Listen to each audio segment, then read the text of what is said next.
ಸಂಸದೆ ಸುಮಲತಾ ಅಂಬರೀಶ್ ಅವರಿಗೆ ಮಂಡ್ಯ ಕ್ಷೇತ್ರದ ಟಿಕೆಟ್ ಮಿಸ್ ಆಗಿದೆ. ಇದರ ಬೆನ್ನಿಗೆ ಬಿಜೆಪಿ ಹೈಕಮಾಂಡ್ ಸುಮಲತಾ ಅಂಬರೀಶ್ ಅವರನ್ನ ದೆಹಲಿಗೆ ಬರೋದಕ್ಕೆ ಹೇಳಿತ್ತು. ಈಗ ದೆಹಲಿ ತಲುಪಿದ್ದಾರೆ ಸುಮಲತಾ ಅಂಬರೀಶ್. ಬಿಜೆಪಿಯ ರಾಷ್ಟ್ರೀಯ ಅಧ್ಯಕ್ಷ ಜೆಪಿ ನಡ್ಡಾ ಅವರ ಜೊತೆಗೆ ಸಂಸದೆ ಮಾತುಕತೆಯನ್ನು ನಡೆಸೋದಕ್ಕಿದ್ದಾರೆ.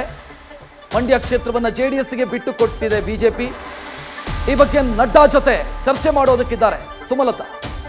ಒಂದು ಮಾಹಿತಿಯ ಪ್ರಕಾರ ಸುಮಲತಾ ಅವರಿಗೆ ನೀವು ಚಿಕ್ಕಬಳ್ಳಾಪುರದಿಂದ ಸ್ಪರ್ಧೆ ಮಾಡ್ರಿ ಅನ್ನೋ ಸೂಚನೆಯನ್ನ ಕೂಡ ಹೈಕಮಾಂಡ್ ಕೊಡುವಂತ ಸಾಧ್ಯತೆ ಇದೆ. ಚಿಕ್ಕಬಳ್ಳಾಪುರಕ್ಕೆ ಇನ್ನೂ ಕೂಡ ಕ್ಯಾಂಡಿಡೇಟ್ ಅನೌನ್ಸ್ ಆಗಿಲ್ಲ.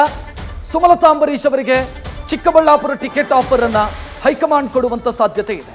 ಹೆಚ್ಚಿನ ಡೀಟೇಲ್ ನೀಡೋದಕ್ಕೆ ನಮ್ಮ ಪ್ರತಿನಿಧಿ ಜಗದೀಶ್, ದೆಹಲಿ ಪ್ರತಿನಿಧಿ, ನೇರ ಸಂಪರ್ಕದಲ್ಲಿ. ಜಗದೀಶ್, ಮೈತ್ರಿ ಧರ್ಮ ಮಂಡ್ಯವನ್ನ ಬಿಟ್ಟು ಕೊಡಬೇಕಾದಂತ ಅನಿವಾರ್ಯತೆ ಬಿಜೆಪಿಗಿತ್ತು. ಈಗ ಚಿಕ್ಕಬಳ್ಳಾಪುರವನ್ನ ಬಿಟ್ಟು ಕೊಡುವಂತ ಅಥವಾ ಚಿಕ್ಕಬಳ್ಳಾಪುರ ಟಿಕೆಟ್ನ ಆಫರ್ ಕೊಡುವಂತ ಸಾಧ್ಯತೆ ಎಷ್ಟರ ಮಟ್ಟಿಗಿದೆ?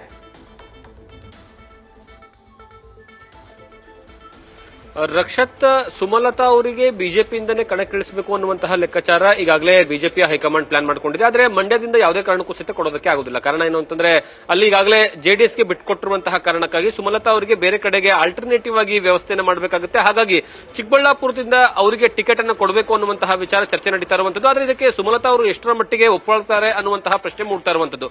ಕಾರಣ ಏನು ಅಂದ್ರೆ ಈಗಾಗಲೇ ದೆಹಲಿಗೆ ಬಂದಿದ್ದಾರೆ. ನಿನ್ನೆ ತಾನೇ ಸುಮಲತಾ ಅವರು ಇವತ್ತು ಸಂಜೆ ಜೆಪಿ ನಡ್ಡಾ ಅವರ ಜೊತೆಗೆ ಮಾತುಕತೆ ಇದೆ.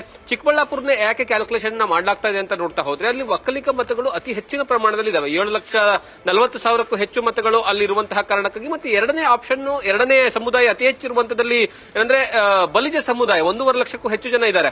ಆದ್ರೆ SC ST ಸೇರಿದ್ರೆ 5 ಲಕ್ಷ ಆಗುತ್ತೆ. ಆದ್ರೆ ಬಲಿಜ ಸಮುದಾಯ ಮತ್ತೆ ಒಕ್ಕಲಿಗ ಸಮುದಾಯ ಎರಡೂ ಸಹಿತ ಪ್ಲಸ್ ಪಾಯಿಂಟ್ ಇರುವಂತಹ ಕಾರಣಕ್ಕಾಗಿ ಸುಮಲತಾ ಅವರಿಗೆ ಅಲ್ಲಿ ಸರಾಗವಾಗಿ ಗೆದ್ಕೊಂಡ್ ಬರಬಹುದು ಅನ್ನುವಂತಹ ಲೆಕ್ಕಾಚಾರ. ಈ ಹಿಂದೆಯೂ ಸಹಿತ ಚಿಕ್ಕಬಳ್ಳಾಪುರದಲ್ಲಿ ಬೇರೆ ಕಡೆಯಿಂದ ಬಂದಿರತಕ್ಕಂತಹ ನಾಯಕರು ಗೆದ್ದಿರುವಂತಹ ಉದಾಹರಣೆ ಇದೆ. ವೀರಪ್ಪ ಮೊಯ್ಲಿಯಲ್ಲಿ ಕಾಂಗ್ರೆಸ್ ಇಂದ ನಿಂತು ಗೆದ್ದಿರುವಂತಹ ನಿದರ್ಶನ ಇದೆ. ಹಾಗಾಗಿ ಈ ಬಾರಿ ಮತ್ತೆ ಅದೇ ರೀತಿಯ ಪ್ಲಾನ್ ಅನ್ನ ಬಿಜೆಪಿ ಹೊರಗಡೆಯವರನ್ನ ಕರ್ಕೊಂಡು ಬಂದು ಅಂದ್ರೆ ಸುಮಲತಾ ಅವರನ್ನ ಕರ್ಕೊಂಡು ಬಂದು ಅಲ್ಲಿ ಟಿಕೆಟ್ ಅನ್ನು ಕೊಡಬೇಕು, ಆ ಮೂಲಕವಾಗಿ ಒಕ್ಕಲಿಗ ಸಮುದಾಯದ ಮತಗಳನ್ನ ಕ್ರೋಢೀಕರಣ ಮಾಡ್ಕೊಳ್ಬೇಕು ಅನ್ನುವಂತಹ ಲೆಕ್ಕಾಚಾರದಲ್ಲಿದ್ದಾರೆ. ಆದ್ರೆ ಸುಮಲತಾ ಅವರು ಇದಕ್ಕೆ ಎಷ್ಟರ ಮಟ್ಟಿಗೆ ಒಪ್ಕೊಳ್ತಾರೆ ಅನ್ನುವಂತಹ ಪ್ರಶ್ನೆ ಮೂಡ್ತಾ ಇರುವಂತದ್ದು.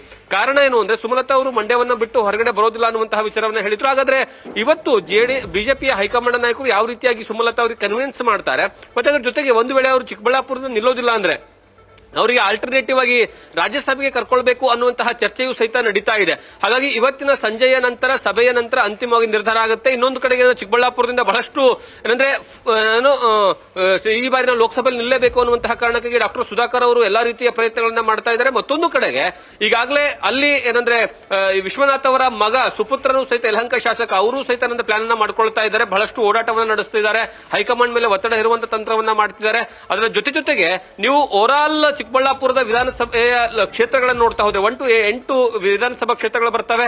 ಅದರಲ್ಲಿ 5 ವಿಧಾನಸಭಾ ಕ್ಷೇತ್ರಗಳು ಕಾಂಗ್ರೆಸ್ ಆದ್ರೆ 1 ಇಂಡಿಪೆಂಡೆಂಟ್ ಮತ್ತೆ 2 ಅಂದ್ರೆ ಬಿಜೆಪಿಯ ಕ್ಷೇತ್ರಗಳಿದಾವೆ. ಹಾಗಾಗಿ ಈ ಎಲ್ಲಾ ಕ್ಷೇತ್ರಗಳಿರುವಂತಹ ಕಾರಣಕ್ಕಾಗಿ ಬಿಜೆಪಿ 2 ಇದ್ರೂ ಸಹಿತ ಈ ಬಾರಿ ಬಿಜೆಪಿಗೆ ಇಲ್ಲಿ ಪ್ಲಸ್ ಆಗಬಹುದು ಅನ್ನುವಂತಹ ಲೆಕ್ಕಾಚಾರ. ಕಾರಣ ಏನಂದ್ರೆ ಒಂದು ಮೋದಿ ಫ್ಯಾಕ್ಟರ್, ಎರಡನೇದಾಗಿ ಅಲ್ಲಿ ಒಕ್ಕಲಿಗ ಸಮುದಾಯವನ್ನ ಆರಾಮಾಗಿ ಸಲೀಸಾಗಿ ಸೆಳಿಬಹುದು ಅನ್ನುವಂತಹ ಲೆಕ್ಕಾಚಾರ. ಅದರ ಜೊತೆಗೆ ಜೆಡಿಎಸ್ ಜೊತೆಯಲ್ಲಿ ಸೇರಿರುವಂತಹ ಕಾರಣಕ್ಕಾಗಿ ಜೆಡಿಎಸ್ ಮತಗಳು ಸಹಿತ ಆಡ್ ಆನ್ ಆಗ್ತಾ ಹೋಗ್ತವೆ. ಯಾಕಂದ್ರೆ ಈಗ ನೆಲಮಂಗಲ ಭಾಗ ಆಗಿರಬಹುದು ಅಥವಾ ಚಿಕ್ಕಬಳ್ಳಾಪುರದ ಕೆಲವೊಂದು ಭಾಗಗಳಲ್ಲಿ ಜೆಡಿಎಸ್ ತನ್ನದೇ ಆದಂತಹ ವೋಟ್ ಶೇರ್ಸ್ ಗಳನ್ನ ಇಟ್ಕೊಂಡಿರುವಂತಹ ಕಾರಣಕ್ಕಾಗಿ ಬಹುತೇಕ ಅಲ್ಲಿ ಸಕ್ಸಸ್ ಆಗುತ್ತೆ ಅನ್ನುವಂತಹ ಲೆಕ್ಕಾಚಾರದಲ್ಲಿ ಒಟ್ಟು ಈಗ ಕ್ಯಾಲ್ಕುಲೇಷನ್ ನಡೀತಿದೆ. ಆದ್ರೆ ಅಂತಿಮವಾಗಿ ಇವತ್ತು ಸಂಜೆ ನಿರ್ಧಾರವಾಗುತ್ತೆ. ಸುಮಲತಾ ಅವರ ಅಂತಿಮವಾದಂತಹ ನಿರ್ಧಾರ ಬಿಜೆಪಿ ಹೈಕಮಾಂಡ್ ನಾಯಕರು ಅವರಿಗೆ ಯಾವ ರೀತಿಗೆ ಸಮಾಧಾನವನ್ನ ಪಡಿಸ್ತಾರೆ ಅನ್ನುವಂತಹ ವಿಚಾರಕ್ಕೆ ಸಂಬಂಧಪಟ್ಟ ಹಾಗೆ. ಧನ್ಯವಾದ ಜಗದೀಶ್ ಮಾಹಿತಿಗೆ. ಹಾಗಿದ್ರೆ ಬಿಜೆಪಿ ಹೈಕಮಾಂಡ್ ಸುಮಲತಾ ಅವರಿಗೆ ಚಿಕ್ಕಬಳ್ಳಾಪುರ ಕ್ಷೇತ್ರದಲ್ಲಿ ಸ್ಪರ್ಧೆ ಮಾಡಿ ಅನ್ನೋ ಸೂಚನೆಯನ್ನ ಕೊಡೋದಕ್ಕೆ ಏನ್ ಕಾರಣ? ಅಷ್ಟಕ್ಕೂ ಚಿಕ್ಕಬಳ್ಳಾಪುರದಲ್ಲಿ ಸುಮಲತಾ ಅವರು ನಿಂತರೆ ಏನ್ ಪ್ಲಸ್ ಆಗುತ್ತೆ? ಆ ಡೀಟೇಲ್ ನಿಮ್ಮ ಮುಂದೆ ಬರ್ತಾ ಇದೆ. ಹಾಲಿ ಸಂಸದ BN ಬಚ್ಚೇಗೌಡ ರಾಜಕೀಯ ನಿವೃತ್ತಿಯನ್ನು ಘೋಷಣೆ ಮಾಡಿದ್ದಾರೆ. ಈ ಕಾರಣಕ್ಕಾಗಿ ಅಲ್ಲಿಗೊಬ್ಬರು ಪ್ರಬಲ ಅಭ್ಯರ್ಥಿಯ ಅಗತ್ಯ ಬಿಜೆಪಿಗೆ ಇದ್ದೇ ಇದೆ. ಆ ಪ್ರಬಲ ಅಭ್ಯರ್ಥಿ ಸುಮಲತಾ ಅವರು ಯಾಕೆ ಆಗಬಾರದು ಅಂತ ಬಿಜೆಪಿ ನಾಯಕರು ಯೋಚನೆಯನ್ನು ಮಾಡಿದ್ದಾರೆ. ಸುಮಲತಾ ಅವರಿಗೆ ಏನ್ ಪ್ಲಸ್ ಇದೆ ಈ ಕ್ಷೇತ್ರಕ್ಕೆ? ನಾವು ಈ ಜಾತಿ ಸಮೀಕರಣ, ಜಾತಿ ಲೆಕ್ಕಾಚಾರವನ್ನು ನೋಡ್ತಾ ಹೋದ್ರೆ ಚಿಕ್ಕಬಳ್ಳಾಪುರ ಕ್ಷೇತ್ರದಲ್ಲಿ ದೊಡ್ಡ ಪ್ರಮಾಣದಲ್ಲಿ ಒಕ್ಕಲಿಗ ಮತಗಳಿದ್ದಾವೆ. ಅಂಬರೀಶ್ ಅವರ ವರ್ಚಸ್ಸಿನ ಕಾರಣಕ್ಕಾಗಿ ಆ ಮತಗಳು ಸುಮಲತಾ ಅವರಿಗೆ ಬರಬಹುದು ಅನ್ನೋದು ಬಿಜೆಪಿಯ ಲೆಕ್ಕಾಚಾರ. ಜೊತೆಗೆ ಮಹಿಳೆಯೊಬ್ಬರಿಗೆ ಟಿಕೆಟ್ ಕೊಟ್ಟಿದ್ದಾರೆ ಅನ್ನೋದು ಕೂಡ ಅಡ್ವಾಂಟೇಜ್ ಆಗುತ್ತೆ ಅನ್ನೋದು ಬಿಜೆಪಿಯ ಲೆಕ್ಕಾಚಾರ. ಇನ್ನು ಸುಮಲತಾ ಅವರು ಬಲಿಜ ಸಮುದಾಯಕ್ಕೆ ಸೇರಿದವರು. ಒಕ್ಕಲಿಗ ಮತ್ತು ಬಲಿಜ ಈ ಎರಡು ಓಟು ಒಂದಾದರೆ ಗೆಲ್ಲಬಹುದು ಅನ್ನೋದು ಬಿಜೆಪಿಯ ಲೆಕ್ಕಾಚಾರ. ಸೊ ಅಂಬರೀಷ್ ಅವರ ಕಾರಣಕ್ಕಾಗಿ ಒಕ್ಕಲಿಗ ಮತಗಳು, ಸುಮಲತಾ ಅವರ ಕಾರಣಕ್ಕಾಗಿ ಬಲಿಜ ಮತಗಳು ಅಂದರೆ ನಾಯ್ಡು ವೋಟ್ಸ್ ಒಂದಾಗಬಿಟ್ರೆ ಗೆಲ್ಲಬಹುದು ಅನ್ನೋದು ಬಿಜೆಪಿಯ ಲೆಕ್ಕಾಚಾರ. ಚಿಕ್ಕಬಳ್ಳಾಪುರದಲ್ಲಿ ಈ ಎರಡು ಕಮ್ಯುನಿಟಿ ಮೇಜರ್ ಅಂದರೆ ಮತ ಲೆಕ್ಕಾಚಾರ ಹಾಕಿದರೆ ಮೇಜರ್ ಆದ ಕಮ್ಯುನಿಟಿ ಎರಡು ಓಟು ಒಂದಾದರೆ ಗೆಲ್ಲೋದು ಈಸಿ ಅನ್ನೋ ಲೆಕ್ಕಾಚಾರ. ಹಾಗಿದ್ರೆ ಸುಮಲತಾ ಅವರಿಗೆ ಮೈನಸ್ ಏನಾಗಬಹುದು? ಇಲ್ಲಿ ಮಂಡ್ಯ ಬಿಟ್ಟು ಚಿಕ್ಕಬಳ್ಳಾಪುರಕ್ಕೆ ಹೋದರೆ ಬೆಂಬಲ ಸಿಗತ್ತಾ ಅನ್ನೋದು ಮೂಲ ಪ್ರಶ್ನೆ. ಅಂದರೆ ವಲಸಿಗರಾಗಿ ಸುಮಲತಾ ಅವರು ಹೋಗ್ತಾ ಇದ್ದಾರೆ, ಆ ಕ್ಷೇತ್ರದವರಲ್ಲ. ಸೊ ಅವಕಾಶ ಅಥವಾ ಅಲ್ಲಿನ ಜನ ಒಪ್ಕೊಳ್ತಾರಾ? ನಾವು ಒಂದು ಸ್ವಲ್ಪ ಹಿಂದಕ್ಕೆ ಹೋದರೆ ಉಡುಪಿಯಿಂದ ಬಂದಂಥ ವೀರಪ್ಪ ಮೊಯ್ಲಿಯವರನ್ನು ಚಿಕ್ಕಬಳ್ಳಾಪುರದ ಜನ ಒಪ್ಕೊಂಡಿದ್ದಾರೆ. ಅವರು MP ಆಗಿದ್ದರು. ಆ ಕಾರಣಕ್ಕಾಗಿ ಆ ಕಾರಣವನ್ನೇ ನಾವು ಇಲ್ಲಿಗೂ ಕೂಡ ಅಪ್ಲೈ ಮಾಡಿದರೆ ಸುಮಲತಾ ಅವರನ್ನು ಒಪ್ಪಬಹುದು. ಗೊತ್ತಿಲ್ಲ ಸುಮಲತಾ ಅವರಿಗೆ BJP ನಾಯಕರು ಬೆಂಬಲ ಕೊಡ್ತಾರಾ ಅನ್ನೋ ಗೊಂದಲ ಇದೆ. ಜೊತೆಗೆ ನನ್ನ ಕಾರ್ಯಕ್ಷೇತ್ರ ಏನಿದ್ರೂ ಕೂಡ ನನ್ನ ಪತಿ ಹುಟ್ಟೂರು ಏನಿದೆ ಮಂಡ್ಯ, ಆ ಕಾರಣಕ್ಕಾಗಿ ಅಲ್ಲಿಂದಲೇ ನನ್ನ ಸ್ಪರ್ಧೆ ಅಂತ ಸುಮಲತಾ ಅವರು ಅನೇಕ ಸಂದರ್ಭದಲ್ಲಿ ಹೇಳಿದ್ದಾರೆ. ಸೊ ಆ ಮಾತನ್ನು ತಪ್ಪಿದ ರೀತಿಯಲ್ಲಾಗತ್ತೆ, ಆ ಒಂದು ಕಳಂಕ ಅಂಟಿಕೊಳ್ಳಬಹುದು ಅನ್ನುವಂಥ ಆತಂಕ. ಕಳೆದ ಬಾರಿ ಮಂಡ್ಯದಲ್ಲಿ ಅವರಿಗೆ ವರ್ಕೌಟ್ ಆಗಿದ್ದು ಸ್ವಾಭಿಮಾನದ ಅಸ್ತ್ರ. ಈ ಬಾರಿ ಆ ಅಡ್ವಾಂಟೇಜ್ ಇಲ್ಲ ಸುಮಲತಾ ಅವರಿಗೆ. ಸೊ ಅದು ಪ್ರಾಬ್ಲಮ್ ಆಗಿ ಕಾಡಬಹುದು. ಚಿಕ್ಕಬಳ್ಳಾಪುರದಲ್ಲಿ ನಿಂತರೆ ಸ್ವಾಭಿಮಾನದ ಅಸ್ತ್ರ ಅಂತೂ ಪ್ರಯೋಗಿಸೋದಕ್ಕೆ ಸಾಧ್ಯ ಇಲ್ಲ.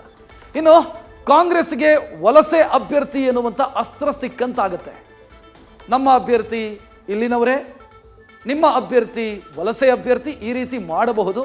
ಸೊ ಅದೊಂದು ಅವಕಾಶ ಕಾಂಗ್ರೆಸ್ಸಿಗಿದೆ. ಇದು ಸುಮಲತಾ ಅವರಿಗೆ ಮೈನಸ್ಸು. ಸೊ ಈಗ ಮಾತುಕತೆಯ ಹಂತದಲ್ಲಿದೆ. ಸುಮಲತಾ ಅವರಿಗೆ ಆಫರ್ ಮಾಡಲಾಗಿದೆ, ನೀವು ಚಿಕ್ಕಬಳ್ಳಾಪುರದಿಂದ ಕಂಟೆಸ್ಟ್ ಮಾಡಿ ಅಂತ.